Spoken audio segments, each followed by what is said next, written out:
right place, right time. It's time for Rogues Gallery Live.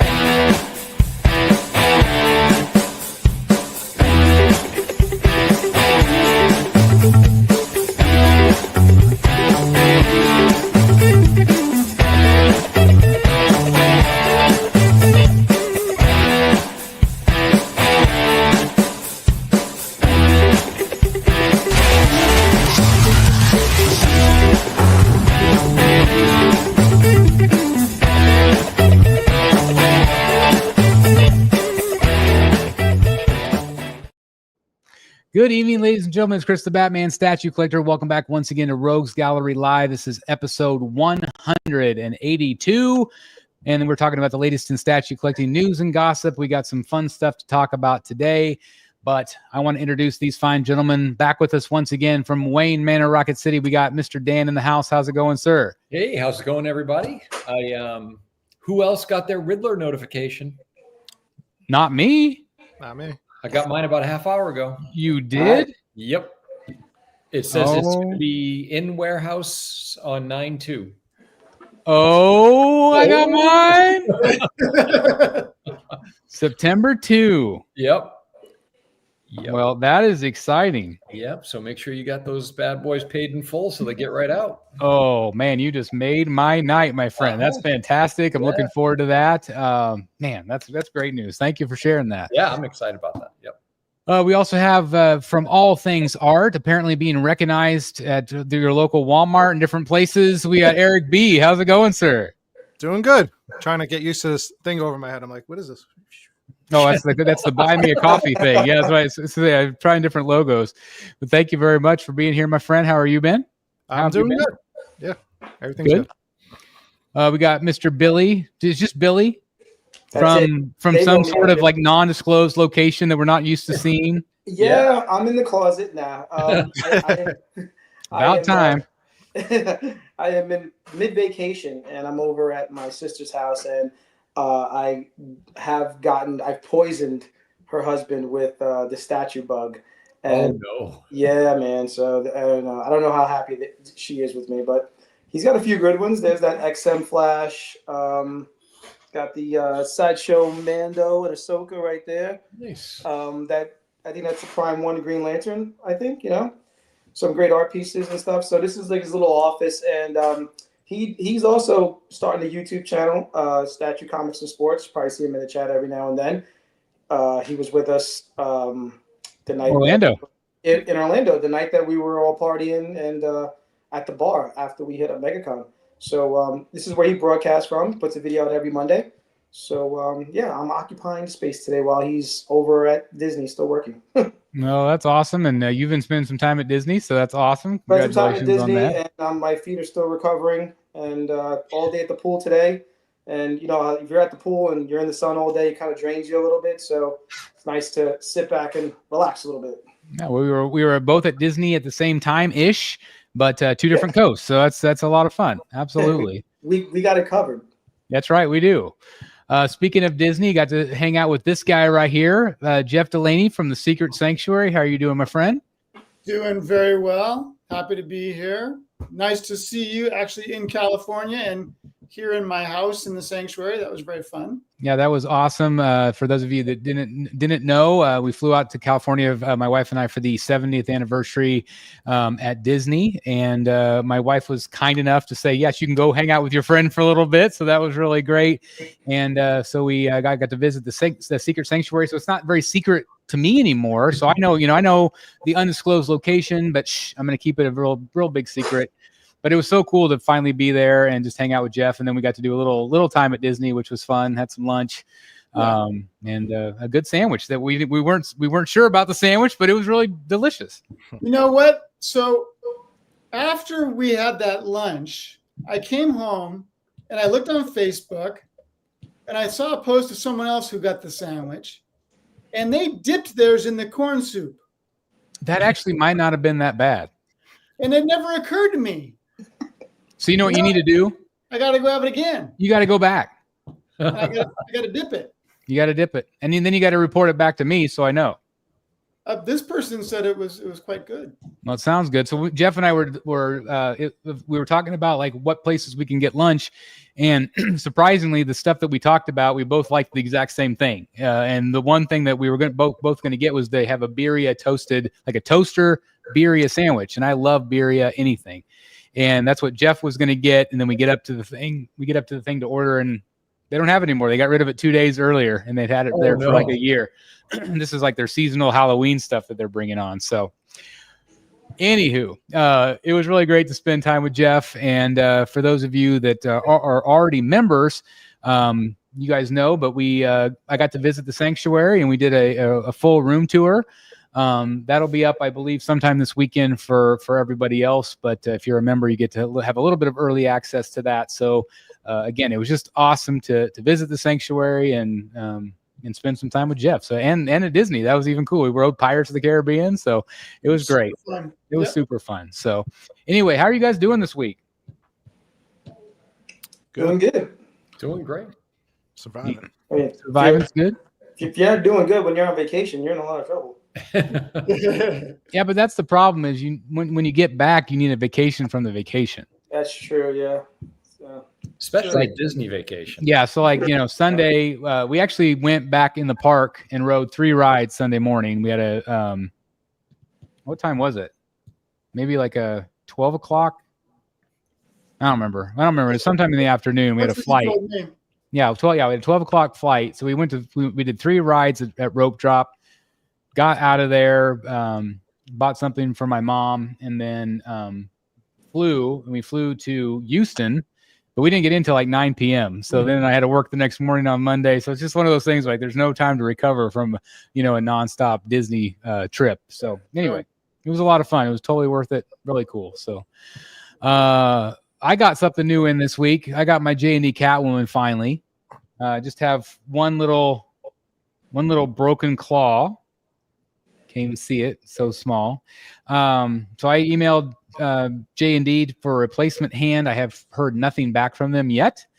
So we'll see if they respond back, but I've been filming a comparison video for everybody on the channel. So you guys can decide for yourself which one you think is better. They both are amazing.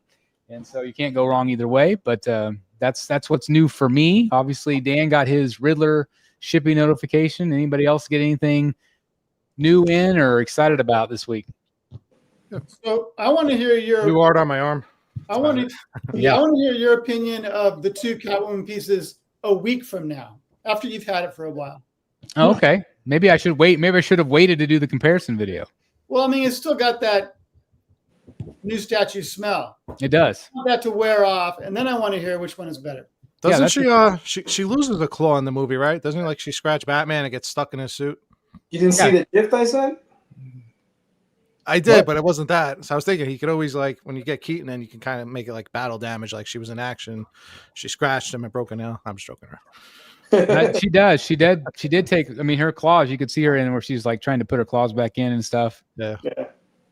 So I don't know. So anyway, that's what I got. What about you guys? Anybody else get anything different I in? have a new piece of art. Ooh, let's see it. Just came in today. So this is from my very good friend Matt Martin. Matt sent me this for my birthday. And Matt's at volleyball tonight. That's where Matt's he's at. tonight, He's at volleyball, so that's why he's missing. I'm like, you send me this for my birthday, dude. I don't care if you're on or not. I'm showing it to everybody. So I'm not sure how many in the chat or you guys are a fan of the Batman First Night. Yep. Love these books. And the cover artist on this, his name is, there you go. That was there quick. you go. His name is Mike Perkins. Yeah, just sitting right here. Mike Perkins. He's phenomenal. Mike Perkins. And Mine's like 10 feet away. Turn that. And so Mike inscribed the book for me. Says, Dan, thanks for being a fan. Best wishes from Mike Perkins. That's awesome. And then on the inside page, and I've already cut it out, he did this. Wow. So we all got one. I like that one actually the best. I haven't seen that one. It's freaking awesome. I love it with the old school ears. And, he did that OG style suit. So, yeah, I love it with the emblem. So, awesome. Couldn't believe that Matt sent me that for my birthday. And funny enough, it came from Europe. So Mike is American living in Europe. Oh, look at that. Where'd you get that? From Mike Perkins. No in kidding. in the same book. Hold on, I got one too. What? Hold on. Here's Eric's. Let me join the club. Hold on. How are you guys? How would I not know about this? I don't know how you don't know about this because we talked about it, and Where the hell was I? his website. Yeah, Chris put me on to this one. Yeah, his website. I think because I follow him on Instagram, and I thought that like whenever I bought it, I was really excited. And, you know, it's a little smaller, so I was like, okay, well, is it too small? And I'm like, no, this is really great because I absolutely love his art and I love the story. I had not heard of him before that storyline, and they just announced they're doing more of them. Yep. Which is really great. So, and then when I bought this, I'm like, well, the price wasn't too bad, and then I didn't realize you were going to get the whole book because I already had the book. Yeah. And I was like, I didn't realize you got the whole book too. But how great is this art? I didn't realize it was inside the book. I was like, Eric, wow, so hold yours up again. What does yours look like? Yeah, let's see, Eric's. They're also I like different. yours the best, Dan. But when Chris sent me the link, he had maybe 4 left to choose from. So mine's still in the book. He's added more. I think he's maybe done maybe 20 at this point, maybe. Okay. Because I keep checking. Oh, that looks great too, though. That looks awesome. So yeah, this like both of ours kind of have that larger of the wing look. Let me see yours again, Dan. Yeah, that's why I like the retro. Yeah, yours is awesome with the angry face. Yeah, I love that. Yeah, I'm happy with it. That's definitely one of the best ones. Yep, for sure. Yep, that's so cool. So so I was surprised to see that show up today. So that kind of made my day. Justin says, I think you guys made Dan feel like his is less special now. Don't listen to them, Dan. Don't listen to it. Yeah, don't listen to them.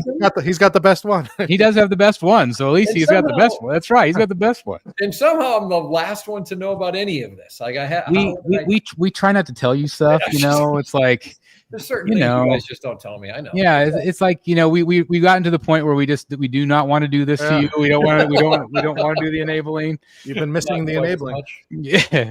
But yeah, that's awesome, and happy birthday again. That's a phenomenal birthday present from Mike and Matt. That's really great. Yeah, so that's awesome. And you got Riddler coming soon. That's not a bad birthday present either. Soon, and I think that that custom Harley from oh my God, what's the Godling? Yep. Godling. Yeah. I've got some photos to share of her later too. So nice. as we look at her. So cool. Billy, anything coming your way? No, but I don't think I mean, I usually, when I get back older pieces, I don't really always share it, but I did get back the Prime 1/3 Nightwing that I sold to you long ago. You know how it is, like you sell something and whatever, at the time it was okay, but then somehow other things go, and then you make some more space and you're like, oh, that would probably look really cool here again, you know? So I kind of put all the Hush pieces in one corner of the room, Superman in the middle, of course, say Cheese Joker, and then, you know, Batman. I brought Ivy up from the bottom shelf, put her on the top. So he just kind of fit. So I was like, you know what, if I could find it at a good price. I did find it at a good price locally, went and picked it up. So nice. Yeah. Say sometimes the timing and the price is right. You just got to jump. And this one actually is the bonus DX, the one that came with the bigger batons. Nice. Which I didn't think that made much of a difference, but it actually does. It doesn't kill the piece, but they do look a lot better. That's the one that I really wanted to find, was that bonus, and I couldn't find it anywhere. So I ended up getting just the regular batons, and I agree with you. Yeah, that's the one I sent you. But the thing is, I thought it was just the blue strip that was at the top of the baton. They're actually a lot bigger, like almost an inch bigger. And aren't they a little wider too? Like at they're like a little fatter too. Yeah, they're like more substantial, so they just look cooler, I think. It looks like you can actually see it from across the room. You know, that's awesome. Yeah, that's really cool. So, and Jeff, I don't think you have anything coming in right now, if I remember right. Some comics coming in. Ooh, what do you got? I got Wiz Comics number 21, which is so Wiz Comics is like the Action Comics title of Fawcett, which was a huge publisher back in the Golden Age. Wiz Comics 21 is the introduction of the Lieutenant Marvels. So you've got Captain Marvel or Shazam, whatever you want to call him, brings in some lieutenants to help him out. So that's the origin and first appearance of the lieutenants. And then I picked up 3 really high-grade Lois Lane comics from 1965 that have really goofy, fun DC Silver Age covers. So those all should come in about a week or so. So Jeff, I got a question for you about those books. Yeah. Are you keeping a list that you are hunting? Like, are these specific books that you're hunting, or are these more opportunistic, just good opportunities that you see out there so you take advantage? A little bit of both. Wiz, I have about 8 issues in the first 20 issues of that title. So when one comes along at auction, and this book was $400 for a 6.5 for a 1941 book. Wow. So I could not pass that up. It's a ridiculously low price for something that old and something that cool. Same thing with the Lois Lanes. I do love the Lois Lane covers because, like I said, they're just pure Silver Age to me, at least pure DC Silver Age. And all 3 are CGC 9.4, and they were all $200 or less. Wow. So it's That's just great. I just can't pass that up. There are certain books I'm looking for. Usually they tend to be superhero war covers. There's something to me about the combination of the superhero theme and World War II that I find really interesting. So Superman war covers. I showed those to Chris when he was here. Yep. The magic trunk. Don't say too much about that. It is the magic trunk. Yes, we don't talk about the magic trunk. And then there's some nice Batman war covers and other stuff. And there's some great Fawcett war covers. There's some really good artists at Fawcett that never worked for DC or Timely/Marvel in the Golden Age that are really cool. So yeah, it's fun especially when there's a lull in statues to pick up some nice comics. Yeah, that's great. Cool. Yeah, we had finished the room tour, and then I had even kind of forgotten about the comics. And he's like, "Yeah, you want to take a look at these?" And I'm like, "This is so cool!" Yeah, like he's got literally a treasure trove of amazing vintage CGCs, slab comics, and just to see some of these, like those World War II ones were so much fun, and it's just really fun. There's a lot of history. We talked about the history of those books, and man, it was really, really fun. Not only seeing them, but hearing you tell the stories about them. That was a lot of fun. Oh, good. I'm glad you enjoyed it. I did. And Dan, I'm assuming you've had a chance to see the treasure trove also. Oh yes, and what was so impressive is you just go through every single book. You're like, oh wow, holy cow! Next book, oh wow, holy cow! Like every book, for book after book. So it was definitely a treat. You don't see that every day. Yeah, you don't. He's got a lot of great like Neil Adams covers and really good stuff in that. So definitely, if you haven't seen some of his collection, guys, head on over to Secret Sanctuary, and again, just really great comics and really great stuff in his room. So, thank you. What's the word I want to say? The Tweeterhead word? Yes, the Tweeterhead word. Yeah, I'm waiting on my Mr. Freeze. So, what's the phrase? The blank in the room. The big old fat elephant. Yeah, the white elephant. That's the word I'm looking for. The white elephant on the middle of the table. Yeah, the white elephant in the room. So, topic 1: what's going on with Tweeterhead? So I had reached out. I had started to see a lot of chatter, a lot of negativity. In some of the Facebook groups and things of people frustrated with communication, and that not only emails again and just not knowing what's going on with some of the product that's supposed to ship. So I had reached out to Chad a couple of weeks ago, and I right before our last Rogues, and I said, "Do you want to come on and just talk about some of that stuff? Maybe it would make customers feel better, just knowing a little bit." And he said, give me a couple weeks and, I'll be ready. And that was going to be tonight. And so I had reached out to him. He wanted to put out the newsletter, which he did. And then he just wasn't ready to come on yet. I think he's still trying to get his ducks in a row. But I was really hoping he would, because I know there's a lot of people that really would like to hear answers. We did get to hear, from let me pull these up really quick. Let's see. Sorry, I thought I'd already done this, but he had sent out the newsletter this week. So we want to take a moment to acknowledge the frustrating delays and be transparent with you about what is going on. Over the last few months, completed products have been held up due to ongoing tariff complications. This has affected not only the new statues ready to go, but also the replacement Superman bust that needed extra attention to fix some quality issues. The He-Man trap jaw hook arm replacements are also ready to ship alongside Superman. We will be emailing everyone individually regarding shipping options. We are just as eager as you are to get these pieces in your hands until the tariff situation clears. We are limited to how quickly we can get them out to you, basically. Many of you emailed about customer service, cancellation, shipping issues, order updates that have not received a timely response. We are now prioritizing clearing this backlog and committing to responding to every request. Communication going forward, we recognize silence has been a big part of the frustration. From now on, we will share a newsletter update every month, even if brief, so you are never left wondering what is happening. If there's a major development in between newsletters, we will address it sooner. Can I tell you the sentence that concerns me the most? Yeah. Until the tariff situation clears, we are limited in how quickly we can move things forward. Yep. Yeah, there was no answers with that newsletter. That's a very frightening sentence, I think.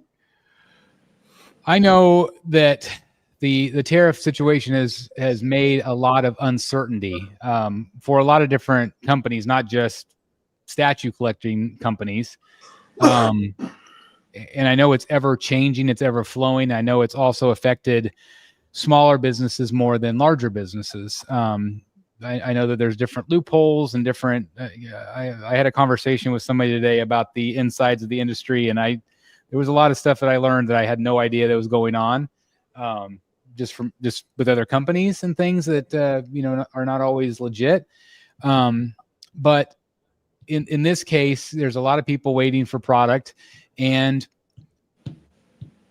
I know it's probably frustrating on his end. I always try to see both sides of the coin. I'm sure from his side of things that, there's uncertainty. He might not be able to afford as a small company to bring this stuff in because he can't afford the tariffs. He doesn't want it. He's stated multiple times he doesn't want to pass it on to the customer. Whereas some companies have said that out loud that they are going to do that.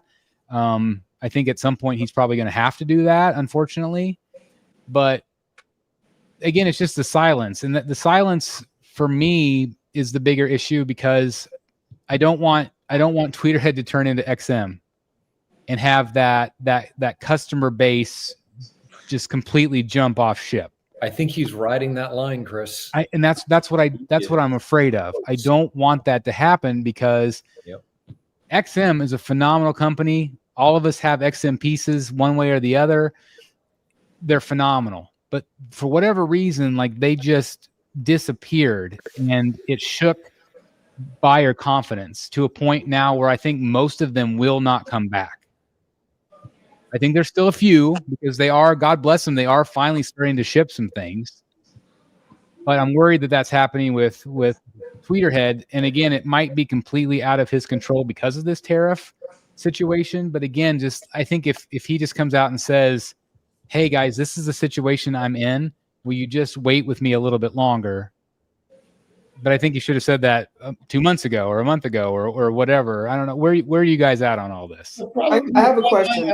Go ahead, Billy. Just before we get going, what I don't get is that why is it that other companies have passed the cost on to the customer and have basically given the customer the option of, do you want to pay it or do you not want to pay it? Why can't he do that? Hey, listen, this is what the tariff costs. I mean, when you check out on Sideshow, it has the little cost there. And whether you want to take it or not, I canceled the piece and got my NDR back. So it's why can't he just give the customer the option and ship the stuff, And if the customer doesn't want to pay it, they don't have to. But at least give that out rather than halting everything, which I know Pop Culture's done that. They sent out a newsletter saying that, and they're based out of Australia, said that they're not shipping anything to the U.S. and it's on hold till further notice. But, Tweeterhead being a stateside company, we kind of he has to pay the imports to get the stuff in. Give the customer the option rather than just having them wait, And as far as the communication, wasn't Eric supposed to remedy that? Well, that's what it says here. Whereas communications, Eric, they phased phrased it as if they only realize they are pissing people off with silence. That's the thing is like Chad was very vocal about they hired Eric. He used to work for Sideshow, and he was going to handle all their customer service. It might be one of those deals where maybe Eric doesn't have the information, or everything is on hold. But again, just say it's on hold, because that maybe would appease people. I have things coming from Tweeterhead. I'm excited about them. People are asking about like why they should just let Sideshow handle everything. I think that they are with all their newer pieces. I think these are specific pieces that people ordered directly through Tweeterhead that Sideshow's not handling. Now, if it were me, if I could make it happen, maybe it'd be better if Sideshow could handle those older pieces too. I don't know. Would that remedy the situation? I think one of the problems is that what Tweeterhead did is on the bus, and I assume on the MOTU stuff as well, is that they allowed you to pay shipping at the time of ordering. So it would be like, yes, this Superman bus is $300. You get it for $275 if you pay in full, and shipping's only $25. So you're paying $300 shipped for it. So people have already paid shipping. Now, if you're going to get Sideshow to come in and handle distribution, how are they going to get paid shipping? Yeah. Justin says, I'm a huge Tweeterhead fan and Chad supporter, as I think all of us are. I have no issues waiting for my pieces, but the constant statements that make it seem like he's just realizing that they have a customer service issue is a terrible look. And there has been times where we've had Chad on and he has addressed those things. And I do feel that is an honest effort to try to change those things that are negative. However, then the negative keeps happening, unfortunately. Fox said, I think XM has more trust than Tweeterhead now. What do you guys think about that? I mean, they're getting some stuff out, and but it took years. It did. I mean, it took years. It certainly did. But how does this affect what is supposed to be coming, like the Riddler, Clayface, that Sideshow was doing? Because that letter said that they were going to halt even upcoming releases because of the current situation with the stuff that's on hold right now. Yeah, no pre-orders, like Matt says, no pre-orders going forward. Then, right? Yeah. So, I mean, at least they're not going to put up anything new. And I know that he's got a lot lined up and he's wanted to get out. So I think that's smart. I don't know. Do you think it would be smart if he's able to let Sideshow handle these 4, 5, 6 pieces? I think give the customer the option whether they want to pay the extra fee or not. Everybody knows there are tariffs now. So if you really want it, pay it. And if you don't, you don't have to. But to just hold everything, waiting in silence makes people frustrated. At this point, time is of the essence because it's getting to the point where people are just like, I'm canceling. So that's just going to hurt them even more. I feel bad for people that are waiting for the Superman replacement because they already had it. They know it's great. They paid for it. They got a messed up one. And now they're just waiting on their replacement. I think that's the biggest thing is like everybody seems to be on the same page about that. They love Tweeterhead statues. Yeah. They're phenomenal. I just saw Jeff's Superman bust in his collection this week, and they're so well done. And that's the thing is like it's just the communication is just the littlest of things, and your communication is always going to piss somebody off. But to me, if he said, hey, this is my current situation, I'm trying to stay afloat. I am trying to navigate this small business thing that I got going here with the tariff situation, whatever that might be. Just say it and say it's going to be, it's going to be another 6 months, guys. I'm sorry. Yeah. Well, we all know there's tariffs going on. I already knew the newsletter was going to blame the tariffs in the first place. Yeah. Being a small business, I mean, look, there's custom groups, and like somebody said earlier, there's still companies delivering statues without an issue, and custom groups are small as well, and they're delivering statues. So that's true. Why can't Tweeterhead deliver statues? Even the retailers are getting give us the option, and if you want to pay a little bit more. Yeah, but are the custom Concepts is getting stuff out? Even the customs though, are they? Right, but like he's saying, these smaller groups, other company, if I had something on pre-order or if I was waiting for my replacement Superman and I see other retailers, other companies still pumping things out, even with a tariff cost, but it's still stuff is being still shipped and nothing is coming from you, I'm a little frustrated. Yep. Why is it that they can do it and you? Now, listen, I mean, we all know Tweeterhead's more mom and pop and it's a smaller operation, but, you know.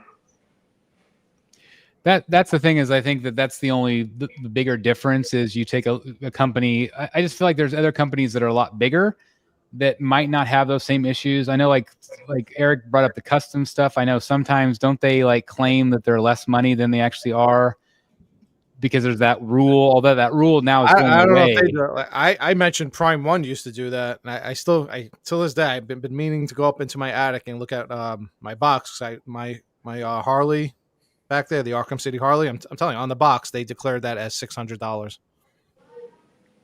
So I know that had been happening, but that whatever that rule is called, it's going away now. The Trump administration's eliminating that rule. So that was how a lot of people were getting away with a lot of things, just claiming it to be less than it was. But that won't happen now. So it'll be interesting to see now going forward how it does affect some of these other companies, because I think it's very valid. Again, we're hearing it from other companies, not just collectibles, but like everybody's freaking out. Like they're freaking out how they're going to be able to like navigate this, especially with it ever changing. And we've been talking about tariffs for like what now, 7 or 8 months now, whatever it's been. But Well, at least put up some production updates, show some factory photos, at least show us that, stuff's being done and, at least it's being made, or, we're not seeing nothing. Do you think that would help? Do you guys agree with Eric on that? I don't think it would 100% help, but it make me feel a little bit better. At least I know they wouldn't be just blaming the tariffs. I want to at least see that stuff's getting made. The problem I have, and it's going back to that sentence from the newsletter, is that it seems to me that other companies are being proactive in finding ways to live with the tariffs. Right. Sideshow passing 6% of the tariff onto the customer, or Spec Fiction Shop having stuff shipped directly from China to the customer instead of through him. There are ways that you can do this. And it seems like Chad, just with that one line, until the tariff situation clears, there's not much we can do. He's not being proactive. He's waiting for the tariff situation to change. And there's zero reason to think that's going to happen in the next 3.5 years. Yeah, they're not going away. Even if it gets eliminated or reduced, a week later it could come back on. There is no rhyme or reason to it. So every company has to be proactive in finding a way to deal with it. If that's passing cost on to the customer, maybe that's what has to happen. I don't know. If it's finding a way to work with Sideshow that they already have a relationship with to deal with these past pieces, then that's what they should do. There has to be a way. You can't sit there and write a newsletter saying we're waiting for the environment to change. You have to find a way to work in that environment. It's kind of like sink or swim, right? Yep. You have to, or in this case, swim or sink. You have to adapt. Yeah. If I was the owner, I'd be on the boat driving there myself to China and bringing that back myself. Yeah. No, okay. It's just one of those things where it's hard to watch as a fan. It's like we all have met with Chad. We've all talked to Chad. We've all really appreciated the work that he's brought into the statue collecting community. But we're also excited about future stuff. I mean, oh my God, I'm so excited. We all want that Riddler. We Yep. all excited about that Clayface. I mean, this is not like we don't have like an anticipation for some of the stuff that he has planned. That's disappointing too, that those things are going to get pushed even further back. Craig says that the Tweeterhead customer service issues have been going on for years, and absolutely. And again, Chad would be the first one to say, yeah, we've sucked at it. We've dropped the ball. So he tried to make it better. Clearly that's not been the case, Yep. But I am still very confident that Sideshow is going to be able to handle everything going forward with all of those other pieces that they did. Again, like Sideshow is able to ship out Riddler in a week or whatever it is. No talk of tariffs from them. No issues with them sending out their premium formats or their art prints or whatever else. So again, for me, if knowing that those future pieces, like was Mr. Freeze a Sideshow piece? I can't remember. The bust? The bust? Yeah, the bust. No, that was a Tweeterhead. Nah, piece. yeah, I have that directly through Tweeterhead. It was supposed So to ship in July. Catwoman was probably the first one then. So Catwoman's a sideshow. Sideshow will be handling Catwoman. So I would imagine that some of those, there won't be those same issues. And again, I don't even know if Chad has the ability to let Sideshow do these pieces and let them clean this mess up. Because again, none of us want to see Tweeterhead fail. We are very excited about the stuff that they have coming out. What they have stuff in the future.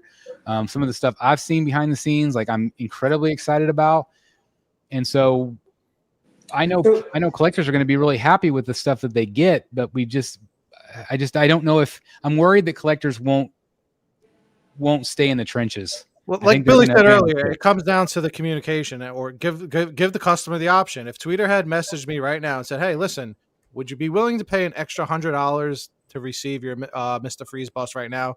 I might say yes, but there's no option. There's no communication. There's no nothing. And he's probably worried about if it's already done, you know. Yeah, that's going to cost you more. If it's done, I might actually do it because I understand. But for how many? There's tariffs, the economy right now. I might be willing to do it. But for how many people do you think would say yes as opposed to no? Well, that's why you give them the option. If you choose not to, then that's fine. You can cancel and I guess be refunded as such. But if you really wanted it, like let's say Eric really wants this Mr. Freeze bus, and he's willing, like you said, to pay that extra $100 or something. Done it in the past, yeah. Yeah, I've done it in the past. I've done it where I didn't want to wait for the boat. I wanted it now, and I was willing to pay another $200. But that's just me. It's at least give the option. I mean, we all know Chad. We know he's a good person. We don't think he's purposely deceiving everybody. No, not at all. No. We need to correct this somehow. Give the option to at least. That's why we want to talk about it. It's like all of us know him. He's like a good dude, and he is a fan himself. He's a passionate collector also, and so I just think that all of this mess is, I like you said, if people are in droves going to cancel, he can't survive that. It's going to happen either way. Yeah. He can't survive it. He can't survive this. Well, that's the problem. So it's like you're damned if you do, you're damned if you don't. So let me ask you guys: how do you dig yourself out of this hole? Where does Catwoman fall in this? Because that actually did go for pre-order, but that was through Sideshow. Is that going to be delayed as well? Because remember, it's like, well, nothing new is going up, but that already went up. People have already pre-ordered that. So is she delayed now? That wouldn't apply. Huh? That wouldn't apply to his no new pre-orders statement. Right. Okay. Correct. That was through Sideshow, right? Yeah. So that one should be fine. And I would imagine, Sideshow's a massive company. And put up Clayface then, Yeah. I mean, well, that one hasn't gone up for pre-order yet. Here's the other thing: if these things are done, and they're sitting in a factory right now, they're sitting in a warehouse. He's paying money. If these things are finished right now, and he's just waiting to ship them, he's paying money right now to store these things. Or the factory, it's sitting in a factory, and the factory's like, "Hey, get this, crap out of here. We need to, bring in new stuff."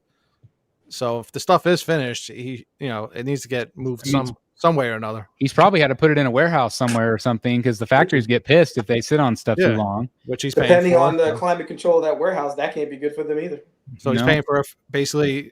So that's what we're supposed to think, that he's paying for a factory. Not a factory, a warehouse to store the stuff.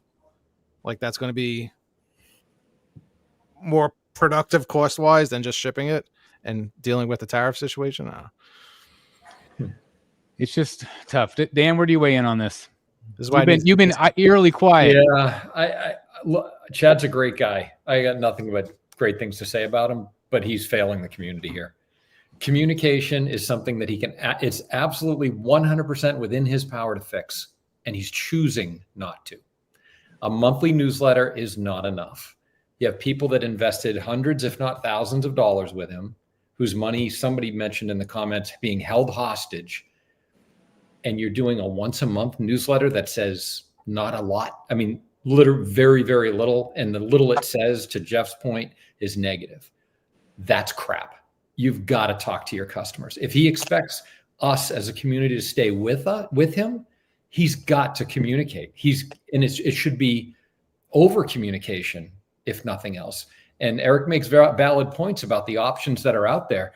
If these statues are done, many of them, like he says they are, give us the option to pay for the shipping that includes the tariffs, or, just give us the option. But it just seems like he's completely washed his hands of it and said, no, I'm just waiting for the tariffs to be done. That's not a good look, Chad. If you're watching this, Chad, that is not a good look. It's wrong. And it starts to border on things that we started talking about with XM. Like it's almost criminal. You can't hold people's money like that and just indefinitely. I mean, it's wrong. So yeah, I'm not going to come down light on Chad for this one. Somebody said tough love. Yeah, it's tough love. Chad, talk to us. That's it. Yeah. Again, we want this company to do well, but they're not going to do well. No, if they don't communicate. So and again, to get back to Dan's point, it's like, so if you are waiting for a Superman replacement, or like if you're Eric and you're waiting for Mr. Freeze, do you really have to wait till Trump's out of office to even think about getting that after that? That's a long time. Like, I mean, like you said, you can't hold somebody's money till we get our next administration in. Tariffs being fixed is 3 years out minimum. Yeah. Minimum 3 years. Because it's all, the whole mess will have to be unraveled if we're lucky enough for Trump to get booted this fuck out of office. Then, sorry, pardon my French. Then, it's going to be a year for somebody to undo that and unravel the mess. So that last comment by Addicted to Collecting, I think is an important one. There are 9 pieces that are currently overdue. And I've been thinking the same thing. Have any of them finished production? Yeah, that's what I'm saying. Put That's up a some question pictures. you can answer. If they are done, they're sitting where? Where are they sitting right now? Yeah. Have we seen a single painted, completed production piece of any of those 9? So let's say Chad's watching this, and tomorrow he posts photos of all of them in production or all of them finished painted. What would that do? Would that appease people? Do you think that would calm some fears? It's a positive indicator. I agree. And it should be followed up with, and we're working on providing you guys options if you'd like to, order the statue per Eric's comments and pay the additional dollars to cover the tariffs in part or in full. We're going to provide you those options, and we're committed to doing that within 30 days or 60 days, whatever. Do that. Take steps. But he's just saying, no, sorry, guys. Tough crap. I also like what you guys have mentioned too about just make it an option. Say, hey, Batman Bust is done. It's going to cost. Unfortunately, I didn't want to increase costs. I said I wasn't going to, but here's the situation. I'm in. If you want it now, are you willing to pay the extra $100 or whatever it might be? Some collectors are going to say yes, and if you say no, then you're going to say. Then he might say, okay, I'm sorry, it's going to be another 8 months. Yeah, and that's going to be an option for the collector to choose. It's not even about filling a trailer, because that could be the other thing. Oh, I'm waiting for enough orders to fill a trailer. Yeah. Like, how many times have we done, plain? Like I might be willing to pay for air shipping. Yeah, and that could be the only option. So for the Batman Bust, it's $106 more because it's coming DHL, air, and not sea. And that's your option. And isn't that good for him too, though? Because it gets revenue in the door. Yeah. I mean, I would think. For those that just put their NRD down and haven't paid the thing in full. And if it is like a small business financial problem, could somebody step in? Could somebody like Sideshow save the day? I don't know. Sideshow doesn't have those problems. Are you kidding me? No, I know. They probably don't. They do not. They don't. Well, I think that's one of the reasons why he is ignoring emails, because it sounds like a lot of people are trying to cancel, and he just probably is like, let me hold off, come up with a plan, or hopefully something will change soon. He can't survive it before somebody can cancel, but it's not helping. If everybody cancels, strategy. Yeah, I was going to say, if everybody cancels, he can't survive that. There's no way. He's a one-man operation. I mean, didn't he come out with a return policy sometime in the last year saying you can't cancel? Yeah. I don't think you can cancel through Tweeterhead. Wasn't that? I don't remember at what point in the year. I don't know which pieces were after that announcement, but yeah, you're right, Jeff. He definitely said it was close to freeze, which I paid in full. I'm paying $100 extra right now for the Batman Bust, but what if there's a defect? Do I have to wait another year or two to get it resolved? That's a whole other issue that has me worried. You might be better off finding someone in the community to do it for you. I was going to say, I could probably fix it for you. Somebody else to fix it for you. John says once he lets people cancel, a lot of people will cancel. I mean, that's the problem. I mean, how many people canceled XM product? Yeah. Dan, you canceled one. I think I canceled two. one. I Oh, yeah, canceled you had the Robin, right? The Robin King and Joker White Knight. And I Right. know I can get that piece now, but not for the ridiculous price it's going. Joker White Right. Knight canceled that. Yeah. But that's the thing is, like, you were among hundreds of people that canceled because they quit communicating, they quit doing all of that stuff. And we still don't know what all happened with XM, but clearly they are trying, they're clawing their way back. I think in a lot of cases it's too late. This Tweeterhead situation is very similar to XM. If you remember the Rad Titan interview, one of the things that stood out that he said was, well, we didn't say anything because we didn't know what to say. So we figured, why say anything? It's not going to appease anybody. It's kind of the same situation. Well, we're not hearing anything. People are going to come up with their own conclusions. People are just going to get mad. And listen, waiting is frustrating. And waiting in silence with no information is frustrating.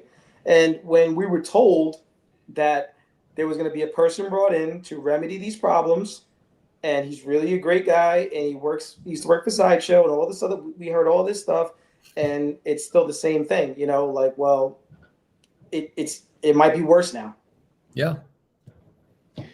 Craig says, much respect to you guys for tackling the Tweeterhead issues. It's not easy when it's a friend, but what's right is right. Communication is everything. And again, Chad is a friend of ours. And we believe in the stuff that he produces. We're excited about the stuff that he produces, but I think it's gotten to the point where it's just like, there's so much frustration that we have to talk about it. We have to talk about it. If you ignore it, nothing gets done. If we talk about it, we might help come up with a solution. So.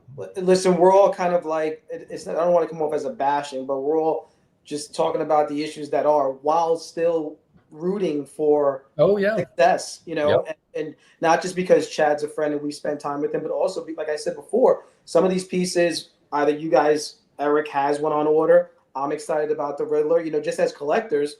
If we separate the friendship thing, we're still rooting for success here. We want this to change. We're just talking about the facts. So I'm going to offer since you just said that, this just popped into my brain, but let's turn a negative into a positive.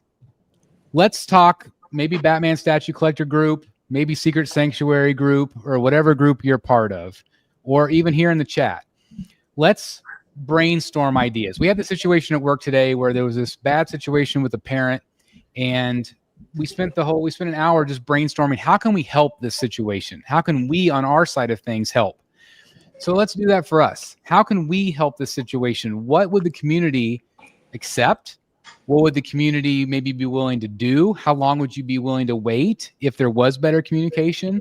Let's have that kind of conversation. So maybe Chad will see that and be like, okay, this is how the community's feeling. Maybe I can do X, Y, and Z.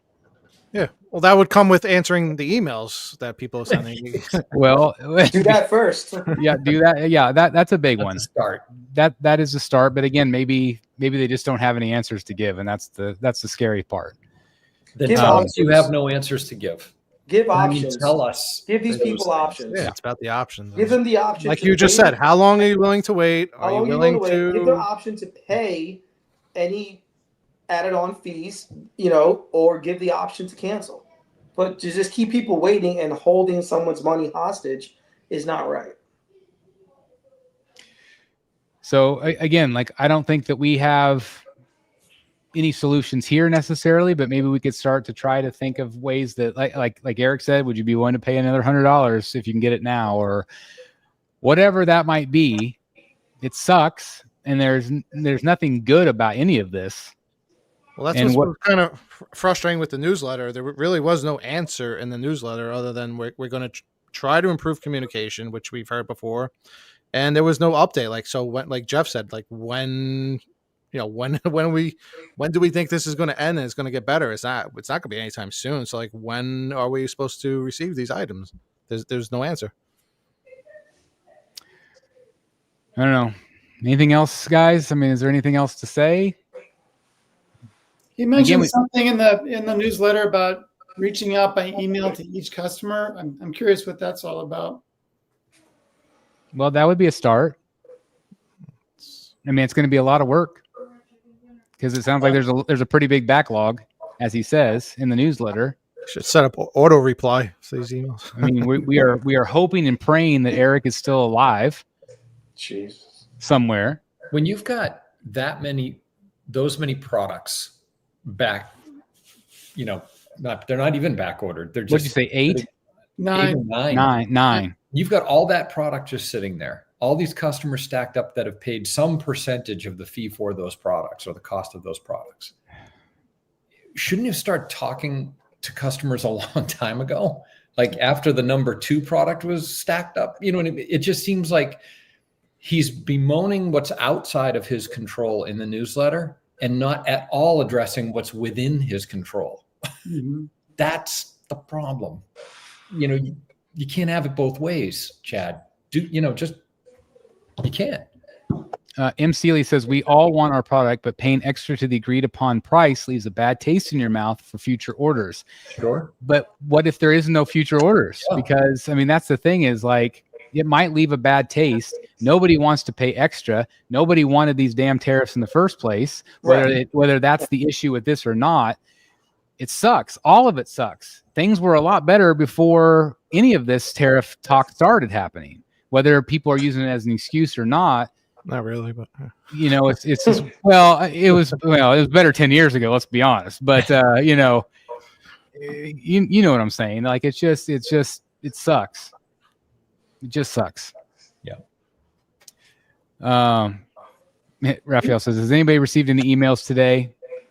That's the thing, is if we start hearing this week that like people are getting their emails answered, that's a good sign. What's going to be interesting is if we start seeing some of the pieces handled through Sideshow shipping. Oh boy! Before these 9 ones that are overdue ship. Yep. I guess it wasn't great that the 2 of you guys got emails saying that you're really shipping next week. By the way, you're going to pay an extra $300 for your Riddler. Jeff, how much was that? You were the one that brought it up the first time. How much was that tariff fee that Sideshow added onto the statue? $30 or something like that? 6%. How much was that roughly? Oh, $30 or something? Well, for a premium format, it's going to be what, $42, something like that. Yeah.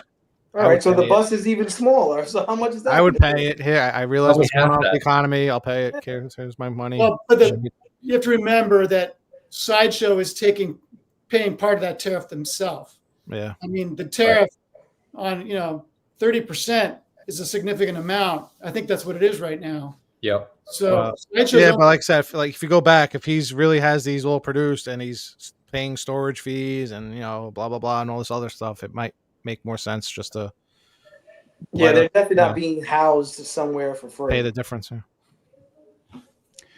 At the end of the day, he's got to communicate, and he's got to over communicate at this point. Every day, if it takes it, it's like what? He has to find a solution. Yeah, and that's what I just don't think he's got one. To be honest, I think that's why we're having this delay. I don't think there is a solution that he's come up with that's feasible for him. Do you think a solution might be that to keep his reputation, which is key in any business, and to keep his customers happy, he might just have to take a hit, and maybe it's a big one? Which he probably already was on the Superman bus, which I would imagine. Okay, but that was because there was a lot of issues with it. Yeah. But again, goes back to good business practice. It should have been inspected by at least somebody you trust to make sure, or the factory needs to be responsible when stuff like that happens. Yep. To me, if he wants to save Tweeterhead, this is the time to reverse course, be overly honest, tell us what's going on, and maybe we could be part of the solution, whether that's financially or whether that's just a little bit more patience. Because of the honesty, I think that's where we're at. What's funny? That's not a foreign concept, actually. Now that you say that, Chris, when he talked about, Jeff brought up how, I think it was Jeff that brought up how he moved to this no refund policy. Essentially, the line of explanation that he gave the community on this show was, look, we're a small company. We take risks by producing these custom pieces, essentially. Yeah. And we can't afford to take that kind of hit. Like, it was transparent. It was the truth. It made sense. Like, Okay. And I know there were people that were unhappy with that. And okay, fine. You can choose to not buy. Right. At least it made sense. And it felt like, wow, you're really talking to, you're really explaining, and it's the truth, you know? And he's told me that privately too, is like, I cannot take those hits. Right. And if this is the kind of hit that he's not able to take, and he's scrambling to try to fix it, Yeah.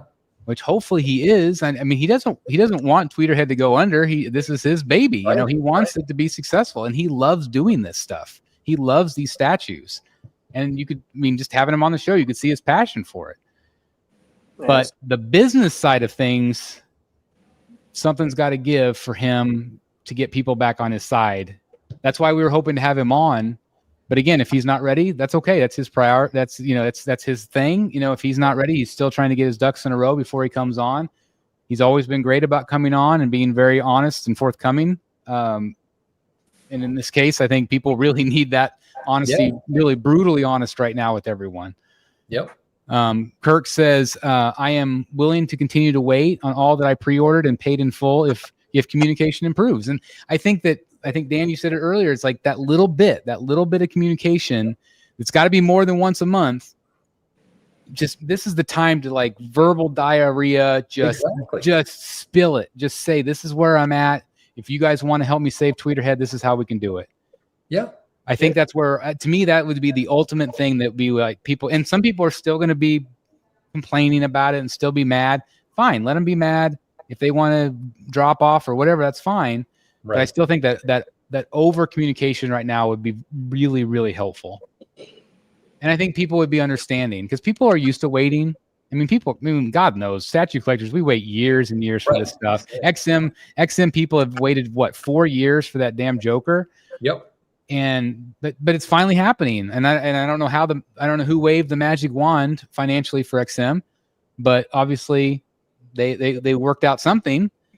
So maybe the magic wand can happen for Tweeterhead too. Well, I'm curious. We could ask people in the chat if they have anything on pre-order. You know, if the option was given to pay an extra, whatever it was, 6%, 10%, would they be willing to do it? Because Eric just said, hey, if it meant getting it now and having it shipped directly from overseas, and I got to pay $100, this is things they could set up. They either communicate directly through the email, set up a poll in the Facebook groups, however they got to do it. But they got to, like, hey, we can ship it to you. You'll have it in 30 days or so, but this is what it's going to cost. Do you want it?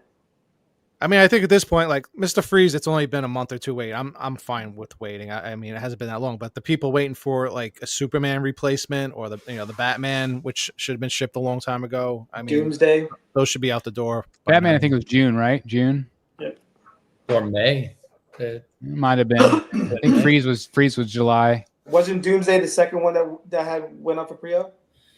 Yeah. Yep. So that should have been done eons ago. And we saw factory shots of those. Yeah. So I think those are done for sure. So I mean, they were providing some factory photos in early summer. So we did get to see some of those photos. So whatever's happened between June and nearly September now. Addicted to Collecting says Trap Jaw was February. Forgot about those Masters of the Universe pieces. Yeah. So maybe they are trying to buy some time, have a miracle, maybe a Hail Mary pass at this point. And I'm hoping that behind the scenes, maybe that's what he's looking into. Because again, we want them to succeed. I'm going to keep beating that drum. But at the end of the day, I just think that I think we all agree, they just need to communicate better. And hopefully that will maybe not make everybody happy, but at least maybe if you've purchased something directly from them, maybe it'll give you a little bit of peace of mind that at least your statue will come eventually. You might have to pay a little bit more for it, and that's going to be your choice whether you do it or not. Like again, I would be willing to pay a little extra if it meant getting it. Me too. I'm excited about my Batman bust. I'm excited about Mr. Freeze. I'm excited about the potential of Clayface. And now I'm worried that it won't get made. I'm worried about all that stuff. But it is what it is. And so hopefully we'll continue to get answers. I hope you guys watching have felt like we have been fair. I know, because again, we are fans of Chad, but I do feel like we've talked about a lot tonight with this topic. And so, we definitely want to try to be fair here as well. So anything else you guys want to say, or do you guys want to move on to photos? I hope Chad thinks we've been fair.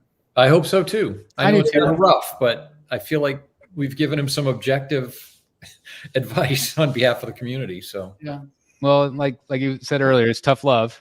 Yep. You know, it's like that's what maybe. But I feel like everything we've said he already knows. Yeah. Yeah. You know, I would assume, but I think that he's still trying to get his ducks in a row. And but again, just let us know what's going on. Maybe whether even if it's ugly.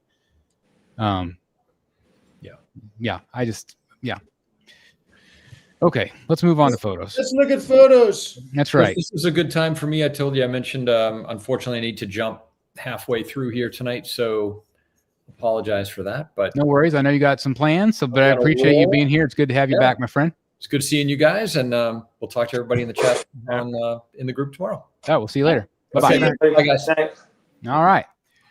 Okay, gentlemen, we don't have a ton of photos to look at tonight, so it won't take too long, but let's see what we got. I got a question for you, Chris. Yes, sir. You were in the sanctuary. You saw several pieces that you've never seen before in person.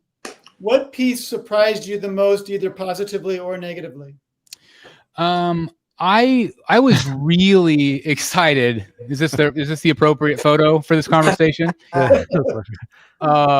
I was really excited to see the Legendary Beast pieces. Mm-hmm. And have that conversation with you because I had never seen one in person. My Batman's on a boat somewhere, so I'm hoping to get it soon.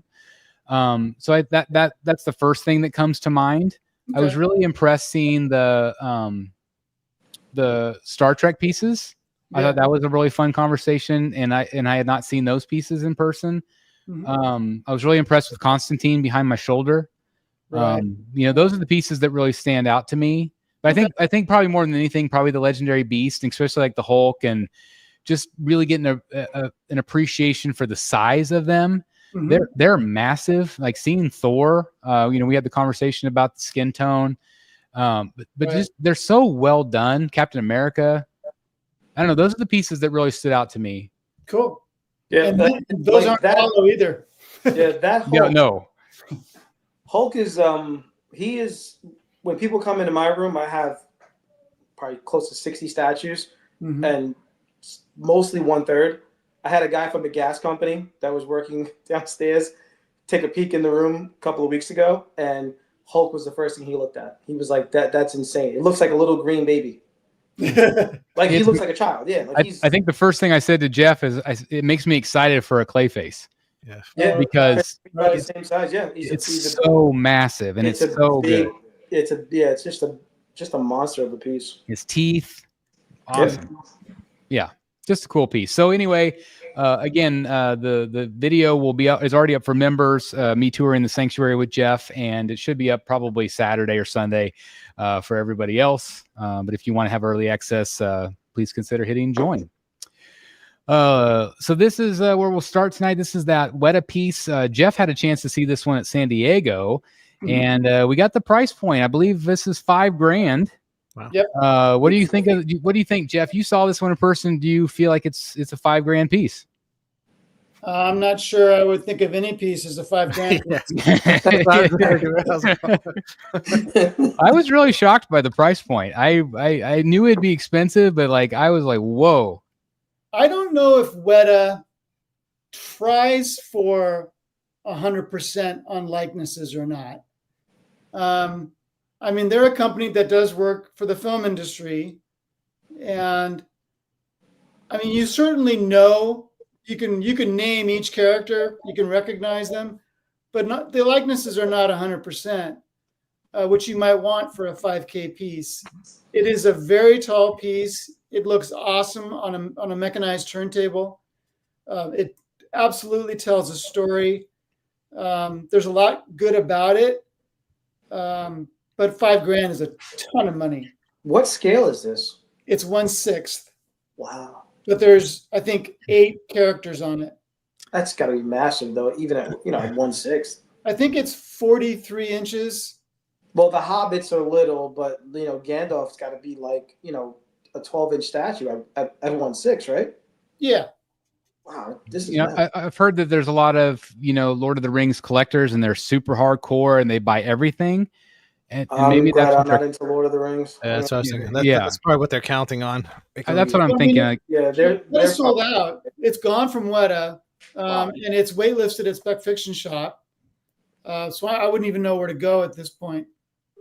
so I mean, that says a lot in itself. Yeah. Because a lot of the retailers, Comic Concepts and Collector Zone and a lot of these other people, they will buy them directly from the company, which is why they sell out so fast. But I can't imagine Todd having gotten very many of these. However, the fact that it's already waitlisted, that does say a lot to me. It's one of those pieces where it makes me wonder if Weta had the rights to the likenesses, if they had to tweak them a little bit to not be too close to true because they didn't have the license for that. That very well could be. It's a great point. Well, they have the license for the property. They have the license for the characters, Right, yeah. but they may not have the license for the actor likenesses. That makes sense. So anyway, it's a great piece, but I was really shocked by the $5,000. I heard everything from 3,000 to 6,000 in the weeks leading up to pre-order. Jeez. Jesus. That looks big. Let's move on to this guy. I am super pumped about this one. This is Man Bat. We finally got price point, $860? Yeah. I think is what it was. I ordered it the second it went up for pre-order when I was at Disney. I was really excited. I think I was standing in line for Big Thunder, and I ordered it right there. I know Dan, I believe, ordered one. Anybody else order one? He looks awesome right there. I want to order it, but I was waiting for my Tweeterhead bus to come in before I decide what I was doing, and that's not helping. No.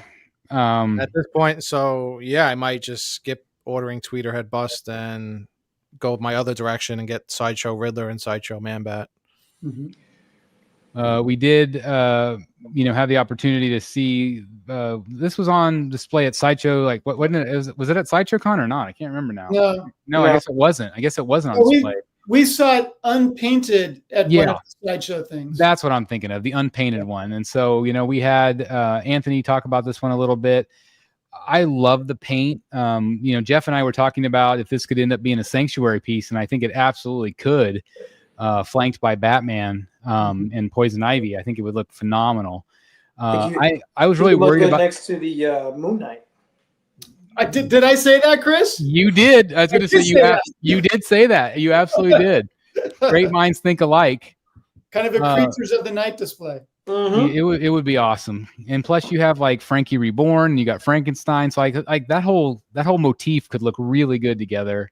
I was almost thinking that, like, if they had some type of thing, if you weren't a Batman guy and you just wanted to cover up that signal with something else or put some type of symbol on the light, it might be, attract more buyers. I don't know.